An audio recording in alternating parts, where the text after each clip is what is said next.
Good morning student. Class 4 chapter number 2 सच्चा मित्र। First lecture आपको कल बताया था। सेकंड लेक्चर आज हम लोग पढ़ेंगे और समझेंगे।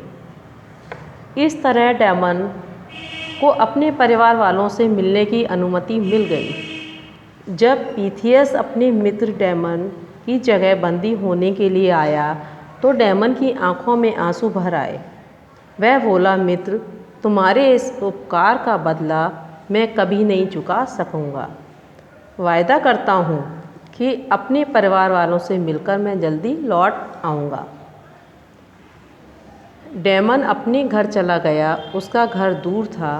उसकी जगह पीथियस को कारागार यानी कि जेल में डाल दिया गया। धीरे धीरे दिन बीतने लगे। डेमन जब अपने परिवार वालों से मिलने गया तो उसका मित्र पीथियस अपने मित्र की मदद करने के लिए अपने को राजा को सुपुर्द कर दिया था।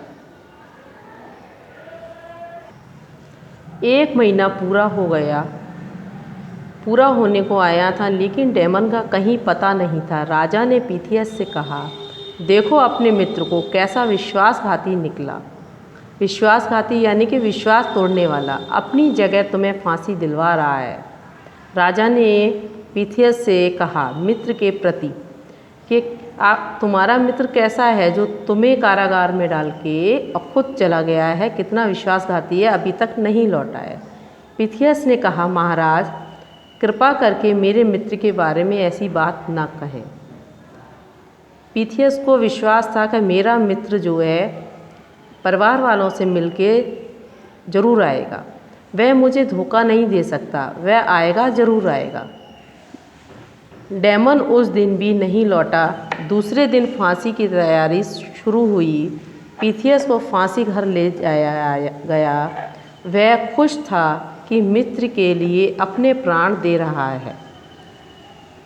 फांसी का आदेश हुआ। सब लोग फांसी देखने के लिए उतावले थे।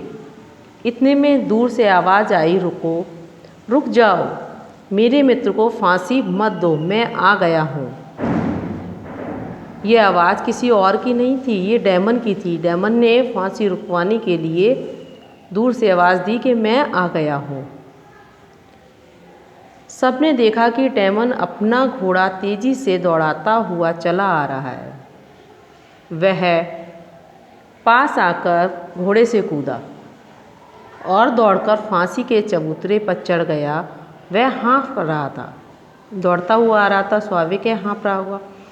उसने अपने मित्र से कहा, मित्र मैं आ गया हूँ, रास्ते में तूफान आ गया था, इसी कारण लौटने में देरी हो गई। इसके लिए मैं शर्मिंदा हूँ।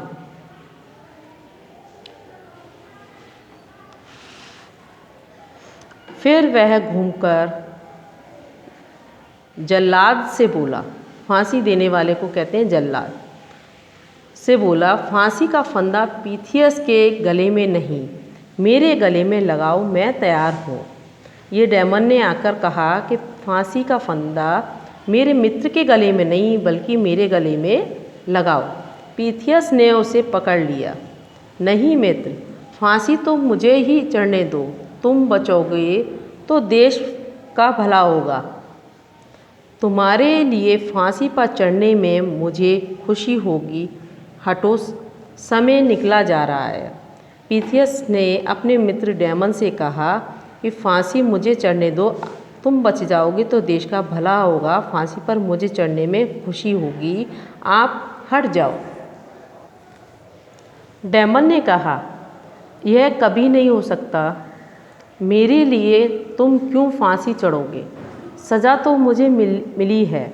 मित्रता के इस दृश्य को देखकर शासक का हृदय पिघल गया।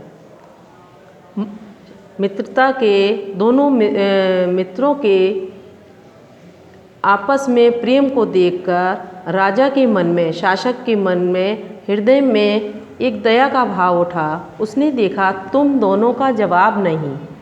मैंने आज तक ऐसी मित्रता नहीं देखी। जाओ, मैं तुम दोनों को मुक्त करता हूँ, यानी आज़ाद करता हूँ। इस प्रेम को इस मित्रता को देखते हुए राजा ने उन दोनों को आज़ाद कर दिया। यह इस पाठ की कहानी थी।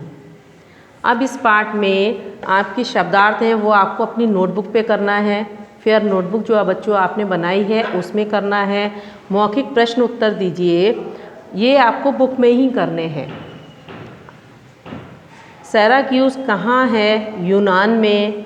डेमन की जगह कौन फांसी पर चढ़ना चाहता था? पीथियस। प्रश्न नंबर 3 है, अपने सबसे प्रिय मित्र का नाम बताइए। आपका जो सबसे प्रिय मित्र हो उसका आप नाम लिख सकते हैं। राजा का हृदय क्यों पिघल गया था? उन दोनों की सच्ची मित्रता को देखकर राजा का हृदय पिघल गया था। ये आप अपनी बुक में प्रश्न के सामने ही लिख सकते हैं। आप मित्रता बनाए रखने के लिए किस बात को जरूरी समझते हैं? अच्छा व्यवहार और सच्चा प्रेम। इसके बाद दिए हैं खा नंबर पर निम्नलिखित प्रश्नों के उत्तर दीजिए। अब आपको कॉपी पर शब्दार्थ जिसकी आपको इमेज भेजी जाएगी और प्रश्नोत्तर के भी इमेज भेजी जाएगी। इन प्रश्नों के उत्तर आपको अपनी फेयर नोटबुक में करना है। बुक में आपको सही शब्द चुनकर रिक्त स्थान भरिए। ये रिक्त स्थान आपको अपनी बुक में ही करने हैं। गा नंबर दिया हुआ है। का नंबर 1 है, नगर के सभी लोग किसका आदर करते थे? डेमन का। यहाँ साफ साफ पेंसिल से लिखिएगा डेमन का। अत्याचार करना और सहना दोनों ही पाप हैं। डेमन को फांसी की सज़ा सुनाई गई। 4 नंबर पर है, पीथियस की बात सुनकर राजा आश्चर्य में पड़ गया।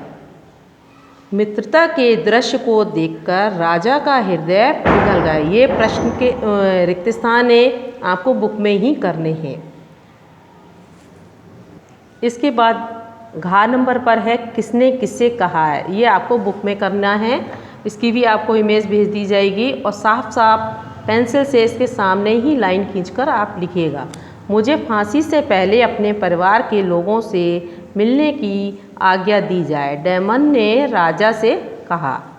आज्ञा मिल सकती है लेकिन एक शर्त है। राजा ने डेमन से कहा, देखो अपने मित्र को कैसा विश्वासघाती निकला। राजा ने पीथियस से कहा। ये बुक में ही आपको इसके सामने ही लाइन खींचकर साफ साफ नोट करना है। व्याकरण एवं भाषा बोध से चलते हैं। देखिए, का है, दिए गए शब्दों के विलोम लिखिए। जो शब्द दिए हैं इसके सामने लाइन जो दी है इसमें आपको विलोम शब्द करना है। आदर का अनादर, पाप पुण्य, उपकार अपकार, विश्वास अविश्वास, भला बुरा, मित्रता और मित्रता का है शत्रुता। खा नंबर पर आपके वाक्य प्रयोग दिए हुए हैं, इसमें जगह नहीं है तो आपको अपनी फेयर नोटबुक में जिसमें आप शब्दार्थ प्रश्नोत्तर लिखेंगे उसी में ही करना। गा नंबर है, जो शब्द संज्ञा की विशेषता बताते हैं वे विशेषण कहलाते हैं। जिन शब्दों की विशेषता बताई जाती है वे विशेष कहलाते हैं। इसमें आपके विशेषण पे तो ब्लू कलर के शब्द दिए हुए हैं, लेकिन यहाँ आपको विशेष्य लिखनी है। तो विशेष्य विद्वान, शासक, जनता और मित्र, ये आपको बुक में ही करने हैं। ये 4 शब्द दिए हुए हैं, विद्वान, शासक, जनता और मित्र। इसमें बुक में ही आपको करना है। Thanks student. वर्क बहुत ध्यान से साफ साफ करिएगा।